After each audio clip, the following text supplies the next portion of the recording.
as sociedades ocidentais estão rumando para o modelo totalitário hoje da China. Mas nos anos 60 e 70, se falava muito, olha, não tem perigo nenhum no comunismo, inclusive, olha só, eles estão se abrindo um pouco e nós estamos também nos tornando economias assim, mais sociais, mais focadas no social, está havendo uma convergência. O que era isso? Mecanismo de não enfrentar o inimigo totalitário. País onde as pessoas têm direitos, em tese, mas se essa pessoa é inimiga, né, da democracia, ela não tem direitos. Então, aquilo que a gente está tendo discutido aqui, que democracia é essa onde você perde os seus direitos por uma suposta crítica à democracia. Na verdade, as críticas que são feitas, a gente sabe, né, não são a democracia, são as pessoas que ocupam as famosas instituições democráticas. Mas, enfim, Lenin, falamos, né, de Lenin aqui na última live de sábado. Lenin, ele viveu a maior parte da sua vida no Ocidente, e não na Rússia. Ele, segundo Solzhenitsyn, né, conhecia o Ocidente melhor do que a Rússia, e sempre disse que os capitalistas ocidentais fariam qualquer coisa para reforçar a ideia da União Soviética. E Lenin tinha razão. E hoje é a mesma coisa também que acontece em relação à China. Os capitalistas ocidentais estão fazendo qualquer coisa, né, para, no fundo, reforçar a economia chinesa, sem se dar conta ou se dando conta, mas em função da sua cegueira estratégica e da sua cegueira de valores. Esses capitalistas ocidentais que, desde os anos 20, proporcionavam todos os meios de poder econômico, de empoderamento econômico para a União Soviética, então, recente, né, naqueles anos onde a União Soviética já estava matando de fome milhões de pessoas, a primeira fome ali na época de Lenin, ainda com a coletivização forçada na Rússia, né? Falamos um pouco isso, né, a partir do comentário ao discurso de Lenin, né, onde ele dizia, tem que acabar com, não pode ter essa coisa de camponês vendendo produto, não, né? A questão é o poder do partido, e se isso custa a vida de milhões de pessoas, problema dessas pessoas. Isso já estava acontecendo. E os capitalistas ocidentais fazendo negócio com a Rússia, então União Soviética, hoje algo semelhante com relação à China. Não está matando as pessoas fisicamente, mas está matando as pessoas mentalmente, né? Transformando as pessoas em robôs totalitarizados. E Lenin, como conhecedor do Ocidente, sabia que ia ser assim. Porque sabe, olha, a capitalista ocidental não entende e não tem valores. E isso é o que acontecia. Então, diz o Lenin, ainda citado pelo Solzhenitsyn. Não é uma citação entre aspas, então acho que ele está interpretando as falas do Lenin, mas digamos que seja uma espécie de uma citação.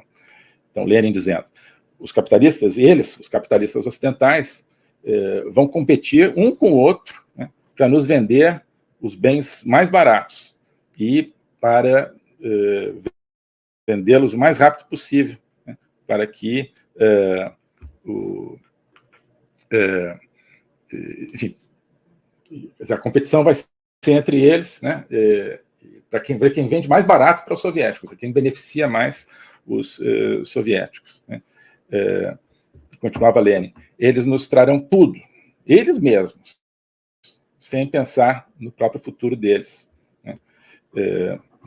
E aí é que vem a frase do Lenin, quando ele diz, olha, camaradas, quando as coisas estiverem bem ruins para nós, não se preocupem, porque nós daremos a corda para a burguesia, e a burguesia se enforcará a si mesma. E aí, segundo Solzhenitsyn, um outro membro do partido que estava lá, falou assim, Lenin, mas será que nós vamos ter corda suficiente para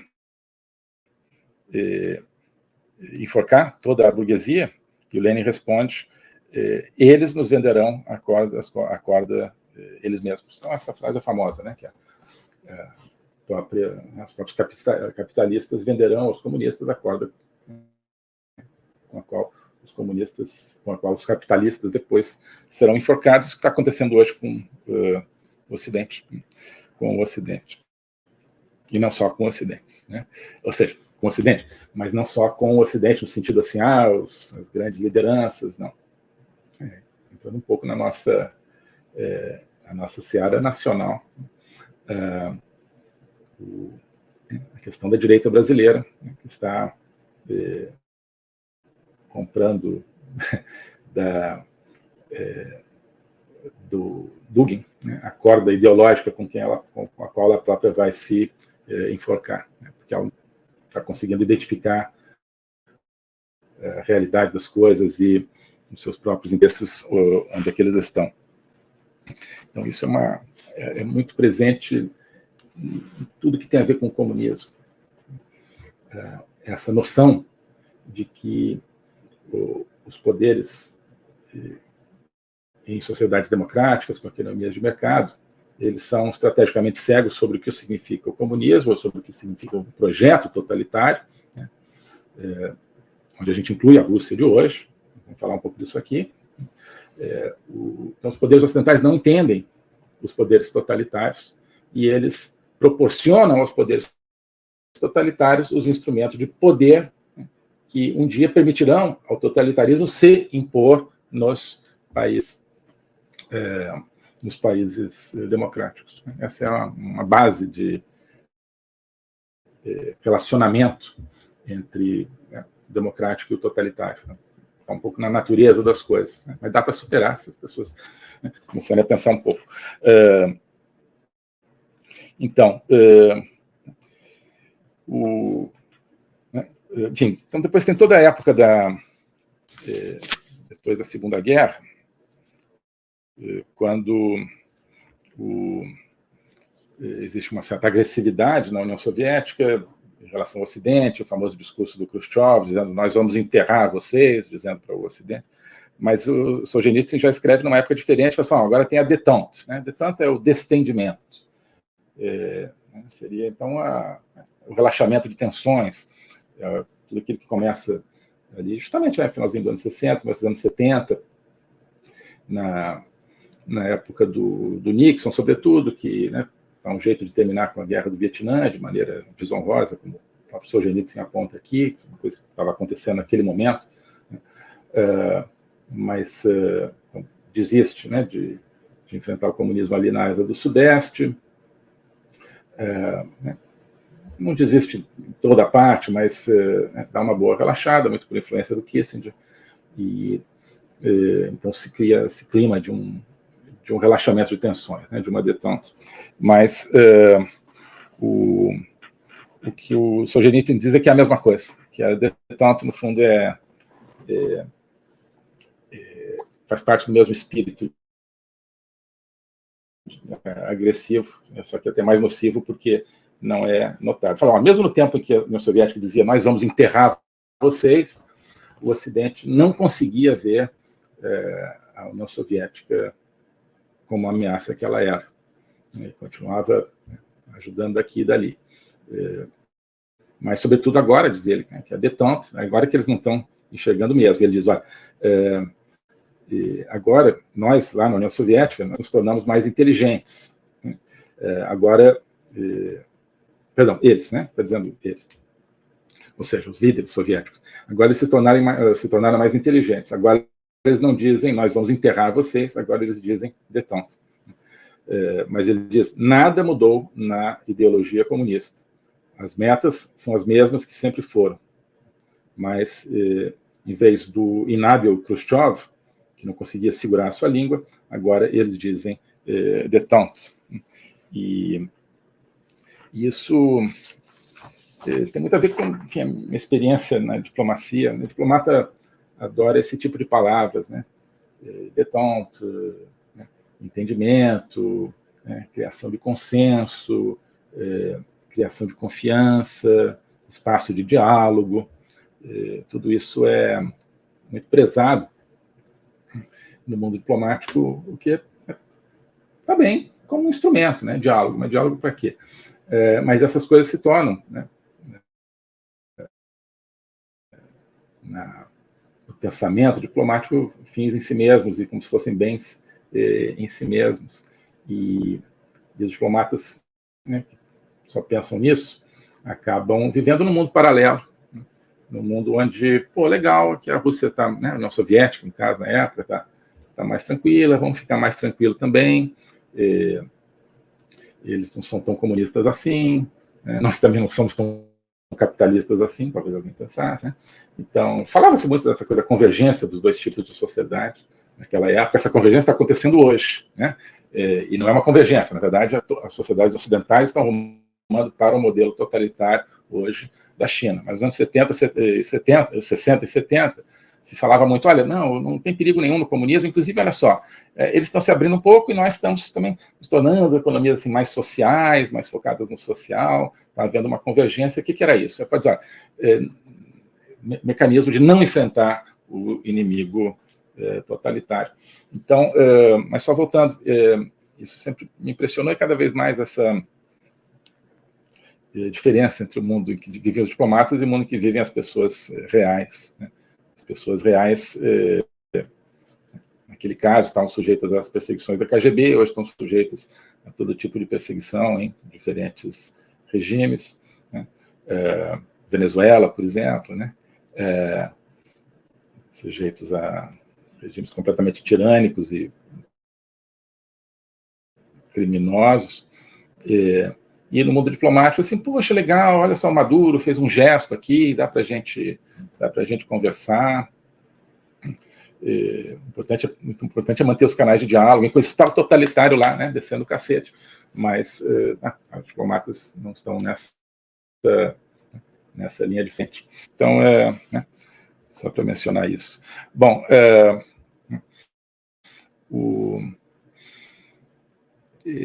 ele, enfim, fala de métodos de tirania na União Soviética. Um deles continua sendo praticado hoje por países tirânicos, que é manter a família dos dissidentes como reféns. São dissidentes que conseguem sair de alguma maneira ou de outra, continuam tendo suas mãos atadas, porque as famílias ficam no país totalitário de origem. Acontece muito na China isso, e isso impede que essas pessoas se pronunciem e contem a verdade como elas poderiam. Isso é comum ainda hoje, né? Infelizmente está ficando comum também em países ditos democráticos, né? Essa coisa de cancelar as contas, né? Não só de uma pessoa que é perseguida, mas a sua família, por exemplo, perseguir a própria família. Enfim, talvez ainda não tenhamos chegado no ponto da China, mas isso, né, está sendo normalizado, né? Ou seja, um país onde as pessoas têm direitos, em tese, mas se essa pessoa é inimiga, né, da democracia, ela não tem direitos. Então, aquilo que a gente está tendo discutido aqui, que democracia é essa onde você perde os seus direitos por uma suposta crítica à democracia. Na verdade, as críticas que são feitas, a gente sabe, né, não são a democracia, são as pessoas que ocupam as famosas instituições democráticas. Mas, enfim.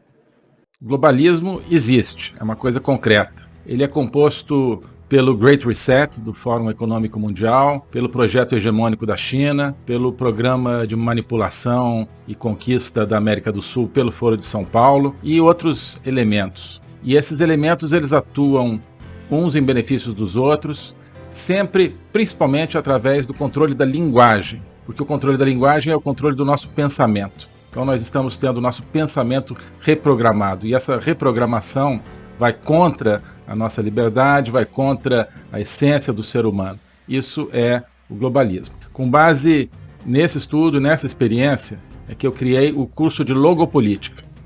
Toda semana eu dou aulas sobre geopolítica, literatura, filosofia, cultura de um modo geral, tudo isso em conjunto formando um espaço de conhecimento que eu denomino a logopolítica, para nós não apenas entendermos a ameaça do globalismo, mas podermos nos contrapor a ela. Se você quiser entrar nesse projeto de conhecer o globalismo e enfrentar o globalismo, clique aqui